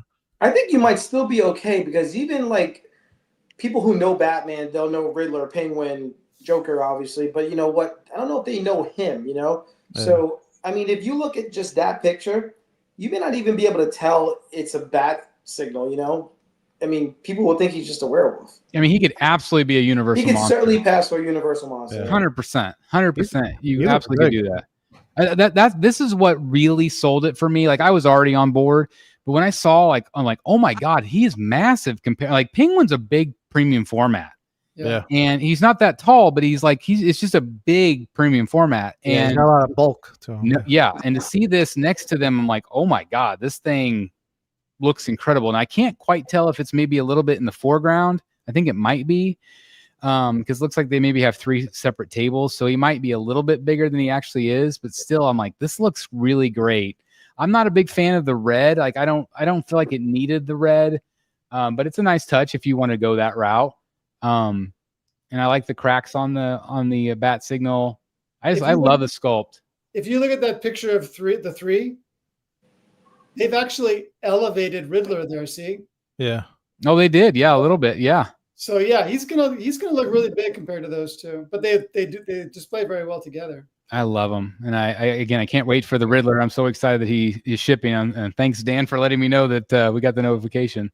But man, I love it. This is sculpted by Maria Panfilova, who's quickly become one of my favorites. She just has done phenomenal work. And oh yeah, she did all 3. That's right. Yeah, smart making her do the line because it all looks good together. Yeah. So what's going to be the next? Didn't she do the Moon Knight? I did reach out to her. Jeff? Do the what? She did Moon Knight too, right? Yes, she did. So I reached out to her on Instagram. Yeah, and I asked about, it's like, this Man Bat's phenomenal. I'm so excited. I said, any chance that we might be getting any more villains from you? And she says, thank you so much, Chris. I think that it's possible. I could see maybe they haven't done Killer Croc in a while. I could see them doing another Killer Croc maybe. What about Ra's al Ghul or Mad Hatter? I would love that if they want to do more. Like, I think Mad Hatter would be phenomenal from her. Stuff they haven't done yet. Yeah. Jeff mentioned to me in the Sanctuary, he's like, I love the side profile, and so do I. Oh yeah. The jeans look good. Love the crouch pose. Portrait looks great. We were talking like, does it really need another portrait? And it doesn't. No. I just think they really captured the feel of the character. And Jeff even mentioned, we brought up the fact that he's got a bunch of Neil Adams covers, and how great would that pair up with something like this? To put a CGC next to this guy. For sure. Again, you can see the colors a little bit better. Clearly, they use like grays and blues and browns. It all really works well for me. I was really worried about how they would paint him, but they did a nice job. Even with the light off, it looks good. Yeah. And good timing with the release. I mean, we're not near Halloween yet, but we're approaching fall almost. Yeah. So pretty good timing. So anyway, I'm excited. It was like I said, it was a day one for me, and hopefully we can enable Jeff to get this one as well. I think I'm like 80% there on this one. I think I am too. About 80%. I mean, I'm trying to figure out my space, what I want to fill the space with first. Yeah. Talk about Halloween. Oh, what was that? So this is the J&D Catwoman, which I got mine this week, and I love it. This was the other version, but some people have experienced some issues with the eyeballs. I don't know if they did this to it on purpose or not, but the solution that most people have suggested is if you use tweezers with the rubber tips, you can easily position the eyeballs and move them no problem. So, if you do get something like this, it sounds like you can pretty easily fix it just by using a pair of tweezers. But these are my photos of my Catwoman that I have in that's behind me. I think it looks phenomenal in person. Photos will never do it justice, but again, if you feel like it looks like Michelle here, it's even better in person. The thing that's my biggest nitpick about this piece is the claws are plastic and they're incredibly brittle. They should have freaking been metal. There is no excuse that they couldn't have done metal claws at a price point this high. Yep. I think it would have been a lot better. I think that there wouldn't have been the breakage that so many people are experiencing. So, if J&D's watching this, I feel like in the future, just freaking do the metal pieces. Like it would be so much better, and I wouldn't be holding a broken claw in my hand right now. So that's my 2 cents. But it's a beautiful statue. Good thing the hand comes off. Yeah, absolutely. I mean, it is her whole glove. I didn't realize the hand came off. I thought you were going to have to send back the whole thing. I was like, oh. No, it's like the glove. I mean, like from her elbow, like below her elbow down. Yeah. So anyway, I think the likeness is there. Again, it's going to be subjective to everybody. I think I said it was like, for me, like 97%, somewhere in there. Nah, she looks good. And I don't, just going by your photos, I think you have the best photos of her that I've seen. I've heard that from multiple people that said that they really felt like the video today or the photos just maybe looked better. My Batcave is so bright that maybe it helps bring that out a little bit. It's the bad thing about this lighting is I've got, like 25 LEDs on the ceiling, and sometimes I think it washes out black, so it makes it look grayish kind of. Like in person, it's a lot darker, but I just have such bright lights in here. Yeah. But anyway, I think it looks good. Wow, looks good. This is an image from Aunt Adams. This is the updated Vampirilla half scale.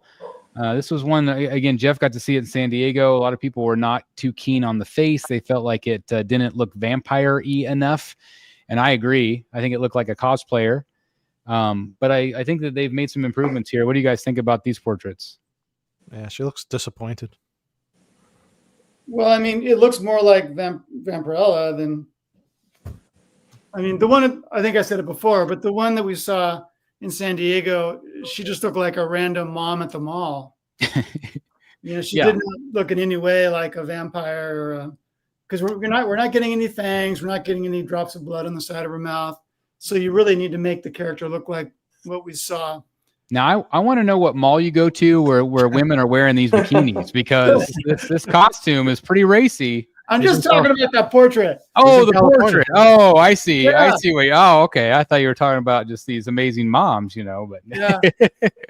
But yeah, I kid, but I am glad that he's listening to feedback and they are trying to tweak it. Definitely feels like it's more Vampirella than what we saw. So hopefully they'll continue to tweak and make improvements.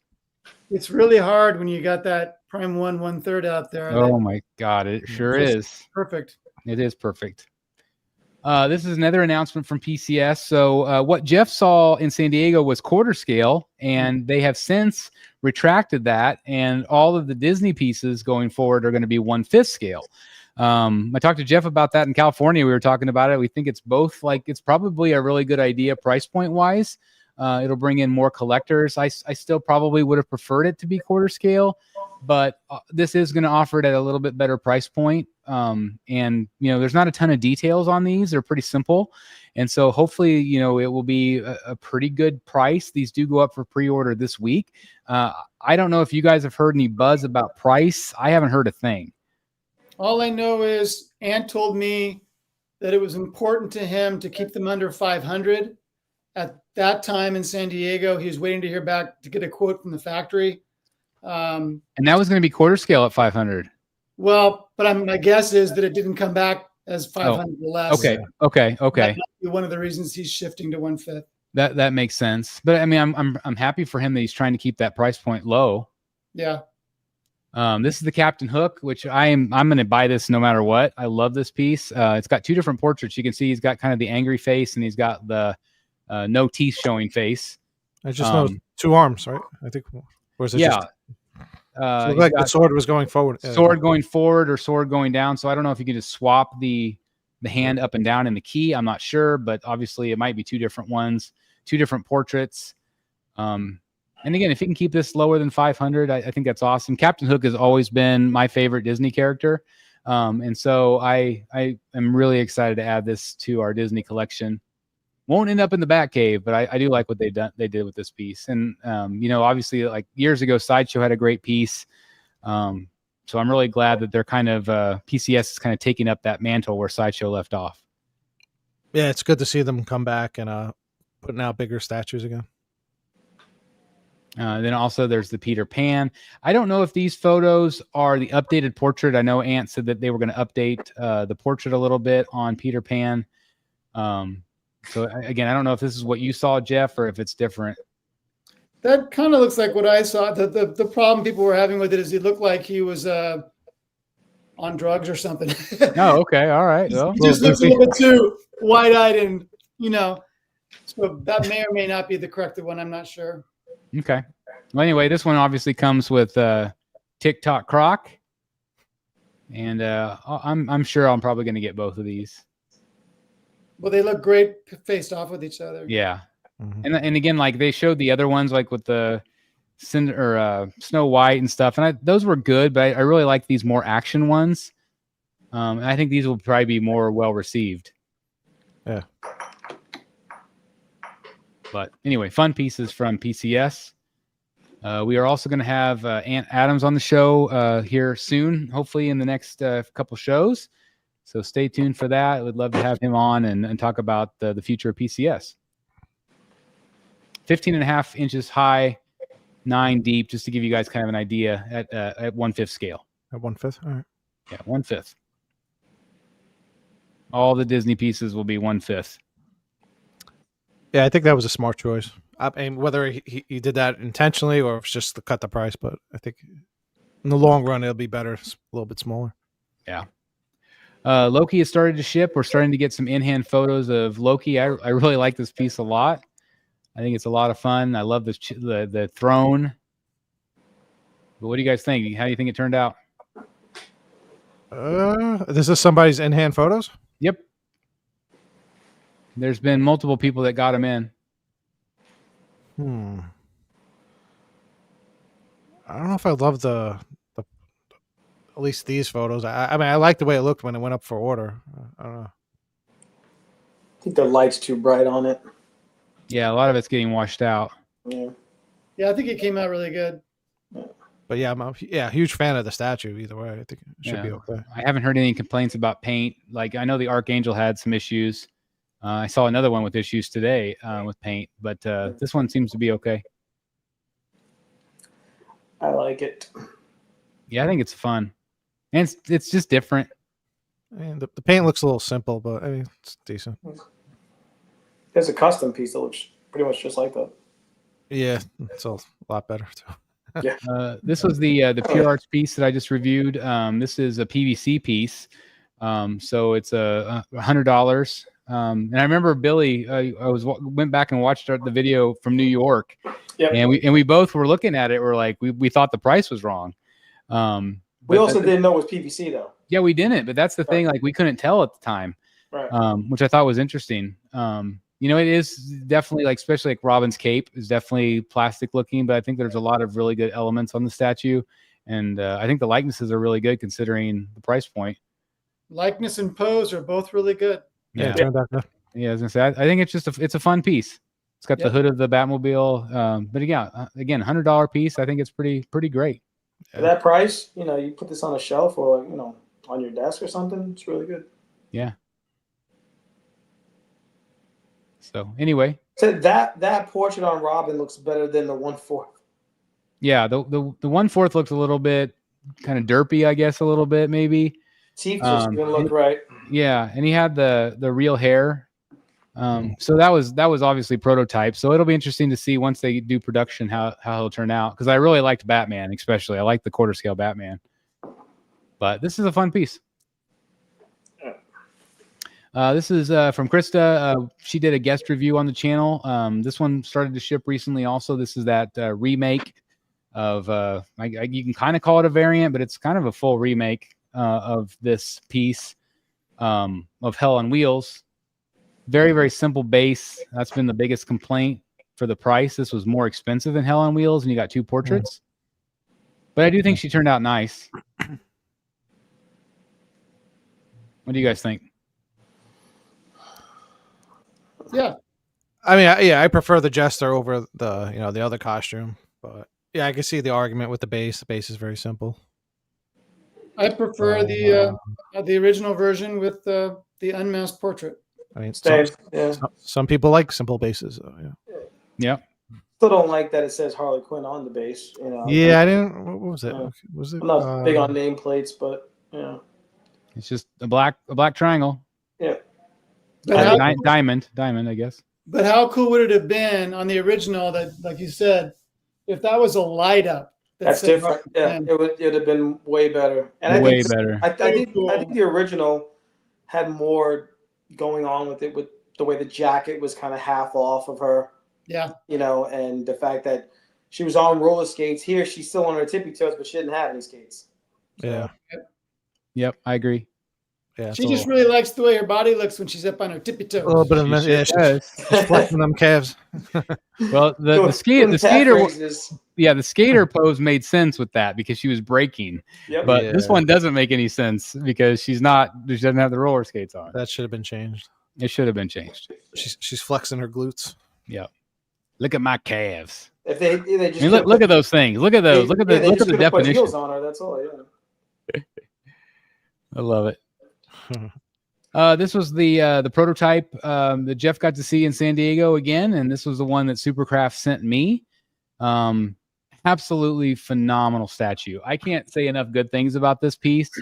It was crazy to put together. I think it took me like 3 hours to put it together, but I didn't have any instructions, and it's the prototype, so it's not like it doesn't go together like it would in the final version.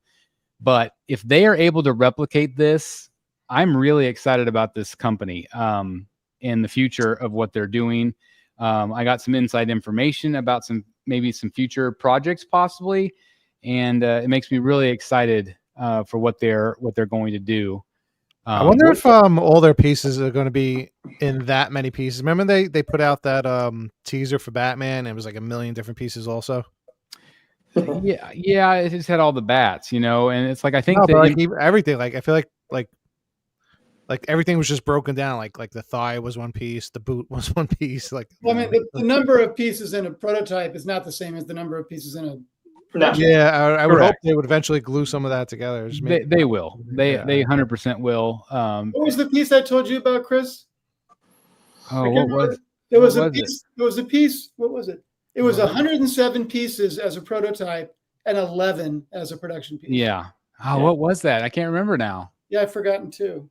But anyway, it was that's just the way the prototypes are. If you've ever dealt with a prototype, and most people haven't, but us crazy YouTubers sometimes get sent these prototypes, and there's a lot to put together. But yeah, your final version will be much easier and better than this. As for paint, though, I don't know. I mean, we haven't seen a painted in-hand photo yet. This is just a prototype. So if they are able to do this kind of paint, I think collectors are going to be unbelievably happy. How do you think they're going to do the bats on the Birth of Justice piece? Because if it's anything like what Prime 1 did with the Batcave Hush, that's going to be a disaster. I'm hoping that a lot of them are already together and have a really good key. I think that's what's going to happen. Yeah, I think that's going to be a must because there's so many bats on there. And this thing alone had like maybe 13 bats. But like that Batman piece, which I'm incredibly excited about. I wish that was third scale. Not me. Not you. I was going to say not you. But this one is this one is third scale. And it just, again, I can't say enough good things. I can't wait to see what else they do because I feel like the quality of this was right up there with Prime 1, XM, Sideshow, whoever. In terms of paint, in terms of sculpt, I loved it. I thought it was awesome. It made me want it, even though it's not Batman, but it does have bats on it. Mm-hmm. Everybody was saying just convert it to Talia. Talia and friend. That's right, Talia and friend. Give a shout out to Jimmy. So I sent it on. So what you saw in my photos, I sent on to Jimmy, and Jimmy did a review on his channel as well. So you can check out Godlike Statues. And check out his thoughts and opinions on this piece. And, he definitely concurs with the quality and the paint. I watched his review and, he had very similar things to say. And so, two collectors have seen this, it's about as close up as you can get. And people that buy this will be really happy. I didn't realize how big that little, guy, the dude on the side was. I thought he was he's a good size and he's heavy too. His body is solid. Lucian. Okay, that's or cool. Lucian. Oh yeah, that's what it was. Lucia. Yeah, that's right. Lucius. Speaking of fellow YouTubers, I'll give a shout out to John from the Everyday Collector. I was really jealous because he got to meet Jim Lee this weekend. So it's always great to see Jim, and he just was at pissing everybody off apparently in New York yesterday as they capped his line at 200, and they didn't tell anybody they were going to cap it. So it was a little bit of controversy, but anyway, congratulations to John, and I'll give him a shout out. He helped me out yesterday with the unboxing, and he's got his replacement Catwoman, and hopefully he'll get a third replacement Catwoman because his base had issues. So it was expected, though. I mean, most people probably didn't know, but Snyder was also there like a month ago, and the same thing. They had to cap the line. I mean, they're only gonna make the line so long. Yeah, it makes sense. It just you can't ever make everybody happy. That's why I even attempt going. I figured the line's just going to be so crazy. They're not even going to make it there. You're going to have to get there like 3 hours early just to get on the line. And obviously we didn't win the Whatnot giveaway. Did that even happen? Like it was, I sent you the link and then it was like a half hour late and it never went on. I registered for the first one, but I didn't win. So I don't, somebody else won. So, although I think he was signing for free. So that's a pretty good deal. I think so. Yeah. That's a really great deal. Well, that's why they capped it. Oh, sure, absolutely. Come on. It's like we'll go from 200 to 3,000, and everybody else has to pay $500. I think you were allowed to bring one, item of your own, and then you had to like buy, something of within the store. No, that's fair. That's fair. Yeah. This is the NR Wonder Woman that just kind of was shown this week. And I think it looks really pretty darn good. It's not perfect, but I think it looks good.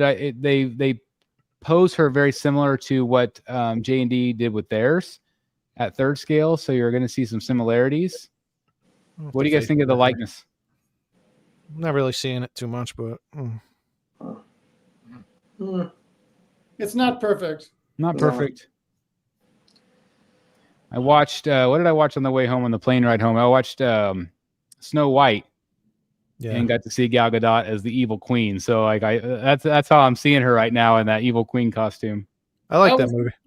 Was it a good movie? I actually enjoyed it. I thought it was good. Some of the musical choices were a little weird, Okay. but the overall story I thought was pretty good. Gal Gadot singing, maybe not the best. A little bit of the accent comes through a little bit. Yeah, it's a little bit weird.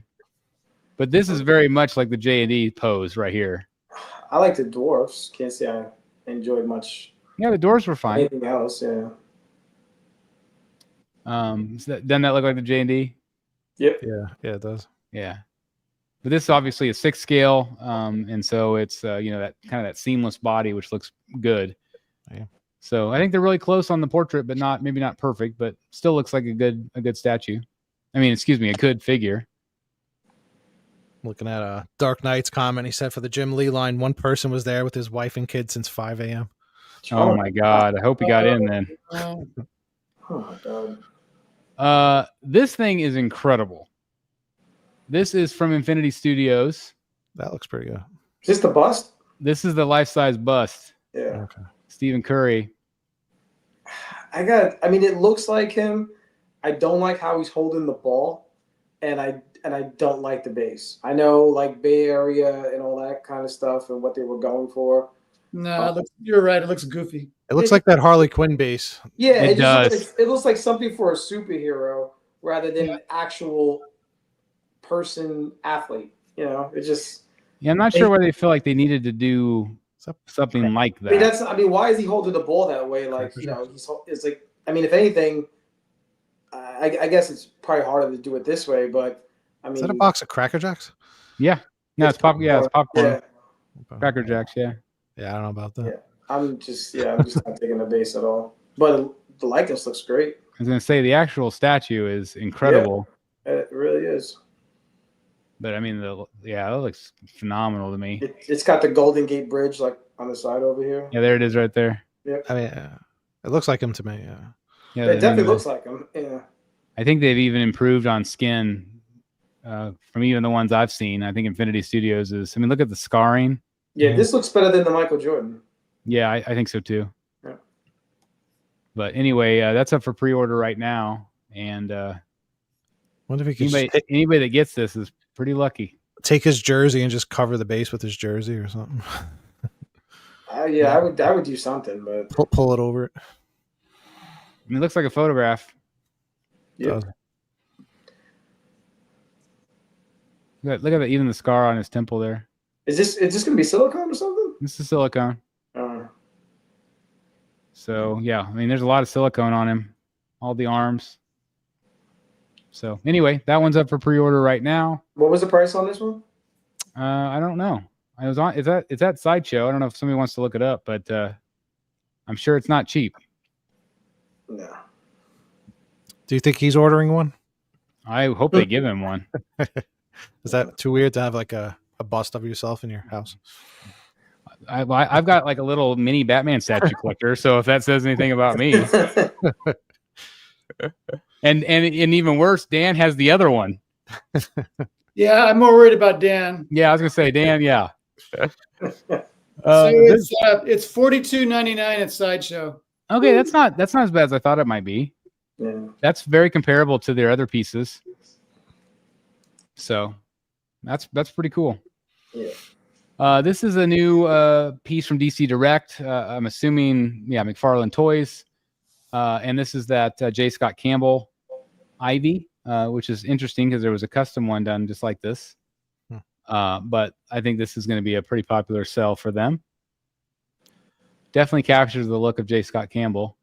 Yeah, I seen a few people in the group were happy. on Yeah. this one. I mean, it's going to be the smaller scale stuff, but it's still nice. Was this 1/6? I think it's the size of like the black and white line. It was like 1/10. She's got legs right up to her neck. Yeah. Yeah, she does.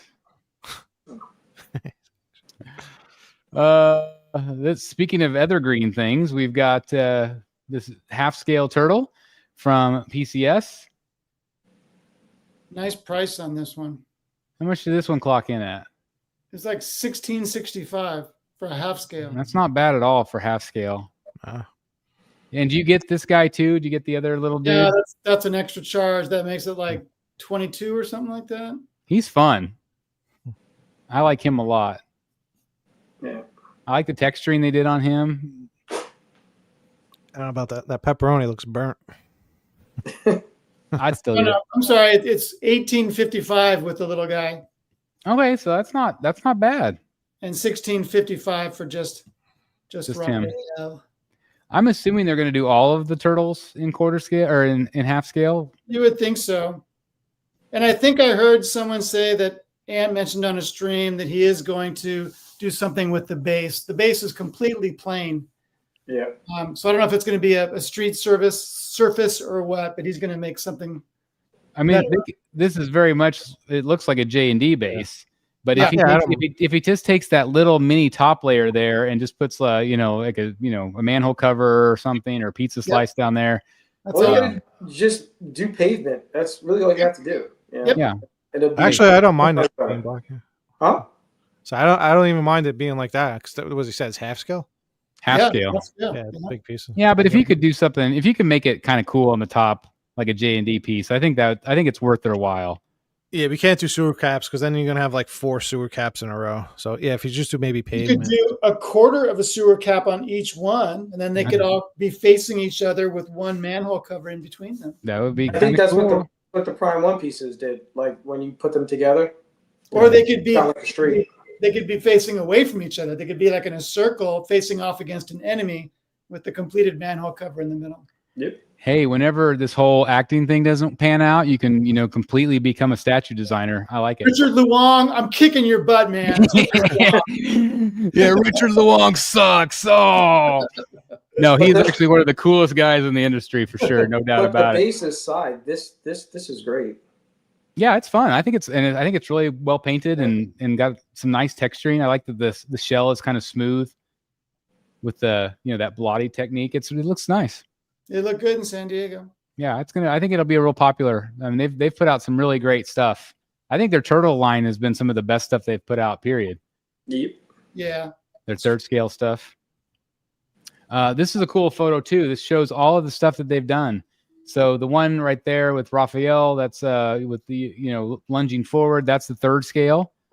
And just kind of gives you guys an idea of how these would all look together. I thought this was a really cool photo. Look how much bigger half scale is. It's crazy. Pepperoni looks better there. That's why I don't collect half scale. Yeah. It's just too big for me. This is a custom piece that Dan and I are getting. Oh, that's the Harley. Yeah. So just again, this is what Chad should show us. Yeah. Lots of photos like this. No heads. The whole No run. heads. But one of those are mine. Somewhere in there. How many hyenas did this piece come with? It's supposed to come with 2. Huh. It was originally going to be 1, but I paid extra for 2. $2. Yep, 2 dogs. Scarlett Johansson. This is from Hot Toys. I thought it looked really good. Yeah, it looks really good. This has got to be Iron Man 2, right? Iron Man 2. Yeah. Have you seen that Scarlet portrait on that custom group, Black Widow? Is it the one that's always does kind of racy stuff? I don't know if I have. It's not the one where she's in the chair, right? Portrait? No, she's crouched down, and the portrait is crazy good. That's awesome. I think that looks fantastic right there. Yep. Looks just like her to me. Justin doesn't agree. Yeah, Justin? What did Justin say? I can't see the comments. That doesn't look like her though. I've not really Justin, seen it too much either. But, Justin, Well, quit drinking whatever you're drinking. She was a lot younger Oh, I here, know. you know, and she had the long hair. So Now this I think looks just like her. This one I feel like doesn't look very much like the actress. Or not enough on not Wednesday. enough. Yeah. Not enough. I mean, it's close, but it's not enough. We got 2 episodes into season 2, and I gotta tell you, season 1 was so long ago. I don't know what's going on, so we just kind of dropped it. That's what makes me worried because I haven't started it either, and I'm like, I have no idea. I remember she went to school and there was hijinks, and that's all I remember. They do the recap. The first episode has a recap. You know, Watch the recap. It did nothing for me. That's not a good sign. No. So anyway, this one I think is up for pre-order as well. If you're a fan of Wednesday. I'm liking it. It's like Harry Potter meets Scooby-Doo. It's like a mystery. Yeah, that's yeah, kind of right. They've shown a Nightwing also to go with their Arkham stuff. They've really started churning out the Arkham pieces again. This looks more like the Prime one, the Arkham one. Actually, I was thinking, like, what am I thinking? I had the hush in my brain for a second. Especially that portrait right there. Yeah. Looks good. Yeah, it looks good. I like how dynamic the sparks are. I think that's really cool. The way those work together. Got to be careful with those. They look a little plasticky. I feel that about like Flash statues that have like the lightning bolts. This is why they should all be metal claws. Oh, sorry. I'm having my J&D flashbacks. So, new art print from Sideshow would go perfectly with that premium format. Yeah, it would look good with it. And they also have a new Fantastic Four as well. This one's great. I really like this one a lot. I don't remember who the artist is. It reminds me of Delato a little bit. It is Delato. Is it Delato? Yeah. Okay, well, that's probably why I like it.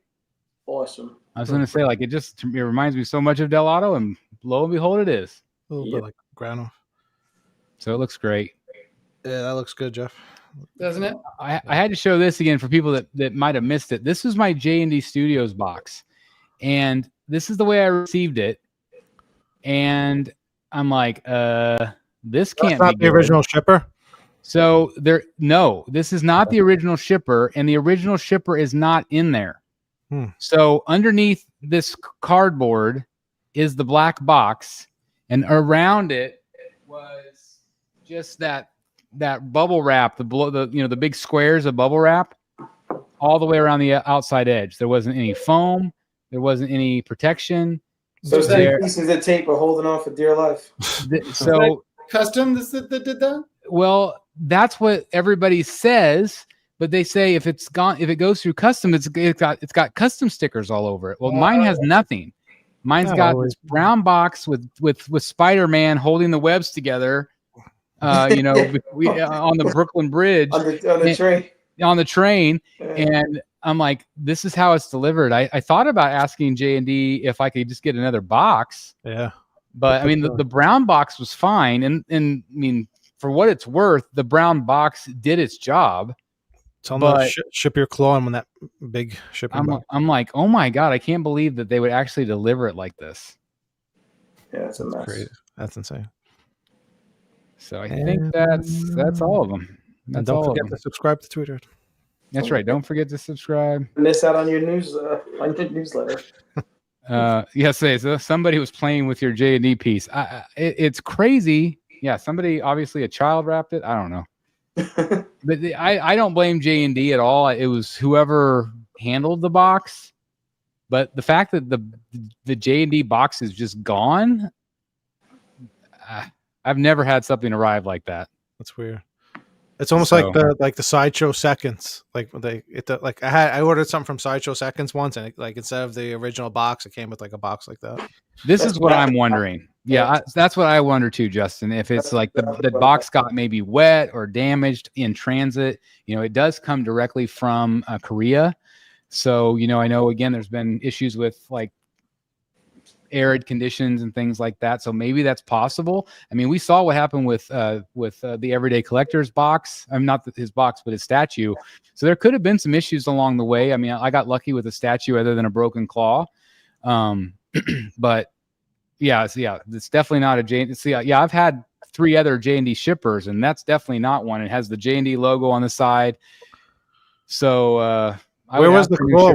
Was the claw in the right spot where it would be if it broke, or was it just? It was in the like the little styrofoam area or whatever, the little cutout. I wonder if like the person who handled, if it was a custom guy, if he broke it or if it just broke naturally.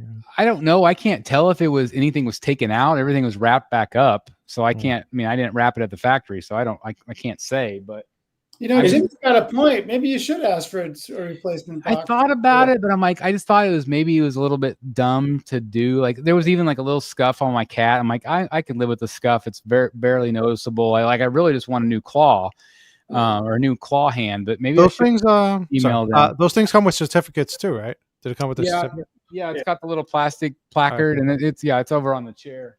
Okay. You know what, Chris? For that kind of money, I would want perfection. Well, and that's why, again, I go back to the plastic claws that are they're so thin and cheap. Yep. They should have been metal. And it's just the fact that you pay $2,000 for it and it's not. I mean, the Blitzway one isn't either, but it's at least thicker plastic. Like it's a higher quality, thicker material. Well, they arrived intact. And they arrived intact. And I was going to say, I had no issues with my Blitzway piece. Yeah. So whatever. But regardless, stay tuned to the channel, guys. If you want to see my side-by-side comparison, it is currently on my Osmo Pocket. And so I need to transfer it over to my phone to edit. I'll probably edit that tonight and maybe have it up on the channel. What's today? It's Wednesday. Probably on Friday. Probably Saturday will be the Secret Sanctuary tour. So yeah, stay tuned for some good stuff. Maybe we'll have a Riddler arriving soon. That sounds pretty neat. Also got the Batman Legendary Beast Batman on the way. I don't know when it's going to arrive. I don't have tracking. Jay just said it's on a slow boat, so who knows? Be to us sometime. So anyway, let me see what that says. To be devil's advocate, perhaps the shipper reboxed it to make it less noticeable. People know how expensive J&D pieces are now. Maybe, but I just think it was customs and there was a box that was damaged. I think that's probably what it was. Just my opinion, you spent a lot of money for this. I would want it perfect, and I am sure they would take care of all of those issues for you. How much could a cardboard box cost them? So, obviously, they got to ship it to me. I think James should have personally delivered John's replacement and set it up for him wherever he wanted it and take him out to dinner. At this point, yes. And I thought I would get a better response from James. I emailed James also about the claw, and he just said, all I said was, please contact our customer service. We will kindly respond to you. Thanks again. Yeah. In my early years of collecting, my very first year collecting, I received it was Sideshow, and the cardboard box got messed up, and I messaged them and I said, can you send me another cardboard box? And they said no. Damn you, Sideshow. It might have been the art box. I was like, these things hold value when you got to resell them. And when they're on seconds, they usually say slight box damage. Yeah. To be fair, that they might not have had extra boxes if they were the shipper, yes, but maybe not the art box. That might have been the issue. I think their excuse was that they were numbered or something like that. Yes, of course. And they are. They actually are. The boxes are numbered. Cross the number.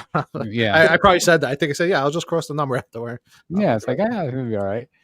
But anyway, anything else you guys want to talk about before we wrap it up? It's been a great show. Hopefully we didn't, tear the house down too much with the Tweeterhead talk, but I'm really glad we talked about it because I think maybe it could hopefully produce some positive change for everybody.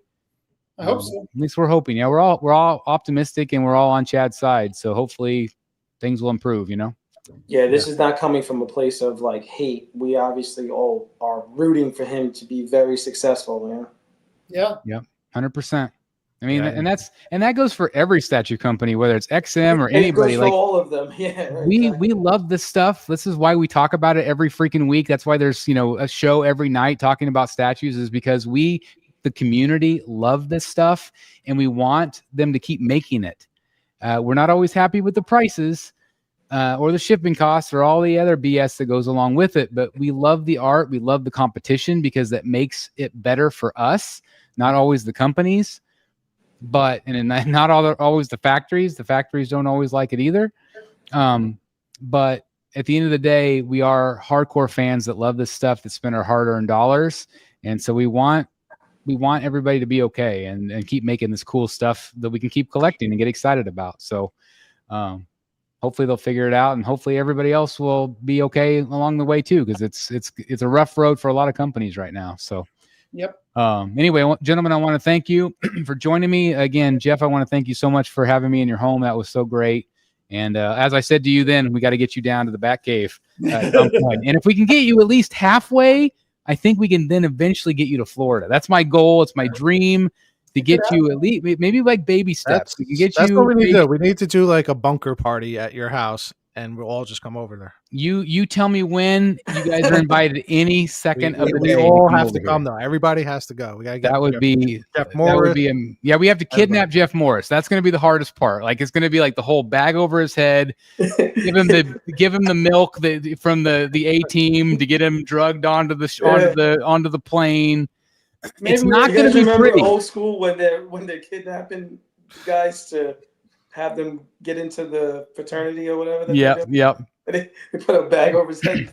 They close the van door. We are going to have to double big gulp. It's going to have to come to that. There's going to have to be 2 of the double big gulps. Maybe we should all just meet at Jeff's house. There you go. I would do that too. That'd be great.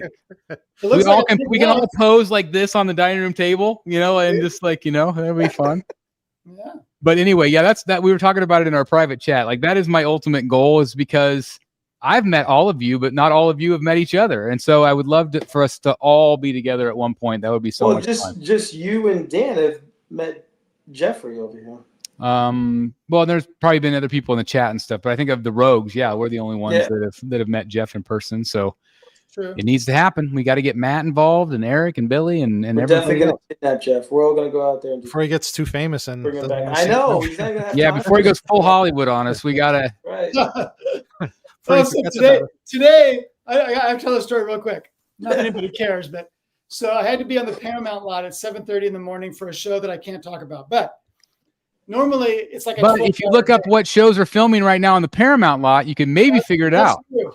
Normally it's like a 12-hour day, but I was booked with my car, and so I got to drive through the lot to this certain street to park my car to be in the shop. Blah blah blah blah, and so I was only in what they call the holding area for extras for like 10 seconds. So I dropped my backpack, went out to park the car where they wanted me, blah, blah, blah. We were only there for 3 hours. That's not bad. And they said, okay, you're good, go home. And I got in my car and I went home. My backpack is still sitting on the Paramount lot. Oh, no. Oh. Did you call them? I called them. So I have to wait for someone to find it and bring it to Lost and Found, and then they'll call me and I'll go pick it up. And I'm like, I hope. I drove into the carport at home and thought, oh crap, I don't have my backpack. Jeff says, I don't drink milk. Well, it doesn't have to be milk. It could be anything. I don't know. What did they put in that milk? It was like sleepy juice or whatever. I don't know. I'm glad he's listening. Yeah, I am too. We're glad to have you. And again, hashtag bring Jeff Morris back. We want you back, my friend. See? Jeff would tell us things like, oh, I don't have anything. I'm not collecting anything. I can't bring anything to the show. You bring you. Yes. And your big gulp. It's true. Which is Polar Pop, right? Yeah, that's right. Polar Pop. That's right. Well, anyway, I'm hoping you get your bag back. I hope so. Did they use your car? Did they actually use it in a shot? Oh yeah, it's in the shot. Nice. That's awesome. That's great. It was very cool getting to talk to him about some of his Hollywood stories and his experiences. It's really quite fascinating. So that's awesome. So anyway, thanks for joining me, gentlemen. And we'll see you in a couple weeks for the next Rogues Gallery Live. And again, stay tuned for more content from these fine folks. Eric's got a really great painting video where he repaired the Court of Owl's owl. So definitely check that out. I'm still fingers crossed. I'm going to still continue to try to bribe him to repair mine. Oh, hold on. Jack Daniels. Okay, Jack Daniels is the drink. So there you go. Now we know. Now we know the secret elixir. I like it. That's not milk. It's not milk. So and Eric's going to need Jack Daniels to repair my owl because there's enough wings that are broken off of it. So anyway, is that Gentleman Jack or just old number 7? I bet he does Gentleman Jack. That's a little smoother. I bet it's a little smooth. Yeah, I bet he likes it like that. So we'll see. Anyway, stay tuned if there is going to actually be a kidnapping or not. We'll find out. But anyway, thanks for watching, guys, and appreciate everybody tuning in and voicing their opinion tonight. And again, hopefully we did you guys justice tonight. So thanks for watching, and we'll see you in the back cave. Bye, everybody.